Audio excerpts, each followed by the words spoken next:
Hi ನಮಸ್ಕಾರ ಸ್ನೇಹಿತರೆ. ಕರ್ನಾಟಕ ಸರ್ಕಾರದ ವತಿಯಿಂದ ಮಹಾನಗರ ಪಾಲಿಕೆಯಲ್ಲಿ ಖಾಲಿ ಇರುವಂಥ ಹುದ್ದೆಗಳಿಗಾಗಿ ನೇಮಕಾತಿ ಮಾಡಲು ಅಧಿಸೂಚನೆ ಬಿಡುಗಡೆ ಮಾಡಲಾಗಿದೆ ಸ್ನೇಹಿತರೆ. ಈ ಒಂದು ಹುದ್ದೆಗಳಿಗೆ ಸಂಬಂಧಪಟ್ಟಿರುವ ಹಾಗೆ ಕಂಪ್ಲೀಟ್ ಆಗಿರುವಂತಹ ಮಾಹಿತಿಯನ್ನು ನಾನು ನಿಮಗೆ ಈ ಒಂದು ವಿಡಿಯೋದಲ್ಲಿ ತಿಳಿಸಿಕೊಡ್ತೇನೆ.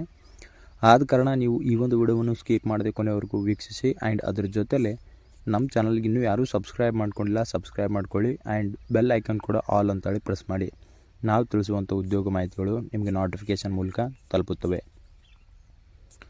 ಸ್ನೇಹಿತರೆ, ಸಂಸ್ಥೆ ಹೆಸರು ಬಂದು ಈಗಾಗಲೇ ತಿಳಿಸಿರುವ ಹಾಗೆ ಮಹಾನಗರ ಪಾಲಿಕೆ ವತಿಯಿಂದಾಗಿ ಹುದ್ದೆಗಳಿಗೆ ನೇಮಕಾತಿಯಾಗುತ್ತಿದೆ. ಉದ್ಯೋಗದ ಸ್ಥಳ ಬಂದು ಕರ್ನಾಟಕವಾಗಿದ್ದು ಆ್ಯಂಡ್ ಪೋಸ್ಟ್ಗಳ ಸಂಖ್ಯೆ ಬಂದು ಇನ್ನೂ ನಿರ್ದಿಷ್ಟಪಡಿಸಿಲ್ಲ ಸ್ನೇಹಿತರೆ. ಆ್ಯಂಡ್ ಈ ಒಂದು ಹುದ್ದೆಗಳಿಗೆ ವೇತನ ಶ್ರೇಣಿ ಬಂದು ಪ್ರತಿ ತಿಂಗಳು 30,000 ರೂಪಾಯಿಂದ 69,250 ರೂಪಾಯಿವರೆಗೂ ವೇತನ ಶ್ರೇಣಿಯಾಗಿ ನೀಡಲಾಗುವುದು ಅಂತ ಹೇಳಿ ಕೂಡ ತಿಳಿಸಲಾಗಿದೆ. ಸ್ನೇಹಿತರೆ, ಈ ಒಂದು ಹುದ್ದೆಗಳ ವಿವರದ ಬಗ್ಗೆ ನೋಡುವುದಾದರೆ ಸಹಾಯಕ ಕಾನೂನು ಅಧಿಕಾರಿ ಅಂತೇಳಿ ಈ ಒಂದು ಹುದ್ದೆಗಳಿಗಾಗಿ ನೇಮಕಾತಿಯಾಗುತ್ತದೆ.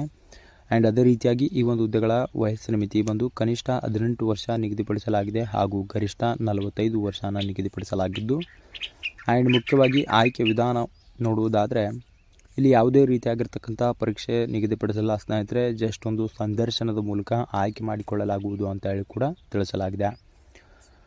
ಅದೇ ರೀತಿಯಾಗಿ ಈ ಒಂದು ಹುದ್ದೆಗಳ ಶೈಕ್ಷಣಿಕ ಅರ್ಹತೆ ಬಗ್ಗೆ ನೋಡುವುದಾದರೆ ಯಾವುದೇ ಮಾನ್ಯತೆ ಪಡೆದ ವಿದ್ಯಾಸಂಸ್ಥೆಯ ವತಿಯಿಂದ ಅಭ್ಯರ್ಥಿಗಳು ಪದವಿನ ಪೂರ್ಣಗೊಳಿಸಿದ್ದಲ್ಲಿ ಅರ್ಜಿನ ಸಲ್ಲಿಸಲು ಎಲಿಜಿಬಲ್ ಇರ್ತೀರಾ. ಆ್ಯಂಡ್ ಈ ಒಂದು ಹುದ್ದೆಗಳ ಅರ್ಜಿ ಶುಲ್ಕ ಇಲ್ಲಿ ಯಾವುದೇ ರೀತಿಯಾಗಿರ್ತಕ್ಕಂಥ ಅರ್ಜಿ ಶುಲ್ಕ ಇರುವುದಿಲ್ಲ ಸ್ನೇಹಿತರೆ. ಫ್ರೀಯಾಗಿ ಅರ್ಜಿನ ಸಲ್ಲಿಸುವಂಥ ಅವಕಾಶ ನೀಡಲಾಗಿದೆ. ಯಾವುದೇ ವರ್ಗದ ಅಭ್ಯರ್ಥಿಗಳಾದರೂ ಕೂಡ ಫ್ರೀಯಾಗಿ ಅರ್ಜಿನ ಸಲ್ಲಿಸಬಹುದಾಗಿದೆ ಸ್ನೇಹಿತರೆ. ಮುಖ್ಯವಾಗಿ ಈ ಒಂದು ಹುದ್ದೆಗಳ ಪ್ರಮುಖ ದಿನಾಂಕಗಳು ಬಂದು ಅರ್ಜಿ ಸಲ್ಲಿಸಲು ಪ್ರಾರಂಭ ದಿನಾಂಕ 2/12/2024 ಆಗಿದೆ, ಈಗಾಗಲೇ ಪ್ರಾರಂಭವಾಗಿದ್ದು, ಮತ್ತು ಕೊನೆಯ ದಿನಾಂಕ 3/1/2025 ಆಗಿದೆ ಸ್ನೇಹಿತರೆ. ಈ ಒಂದು ಹುದ್ದೆಗಳಿಗೆ ಅರ್ಜಿ ಸಲ್ಲಿಸುವಂಥ ಲಿಂಕನ್ನು ನಾನು ಕೆಳಗಡೆ ಡಿಸ್ಕ್ರಿಪ್ಷನಲ್ಲಿ ಕೊಟ್ಟಿರುತ್ತೇನೆ. ಆ ಒಂದು ಲಿಂಕ್ ಮುಖಾಂತರ ನೀವು ಅರ್ಜಿನ ಸಲ್ಲಿಸಬಹುದಾಗಿದೆ.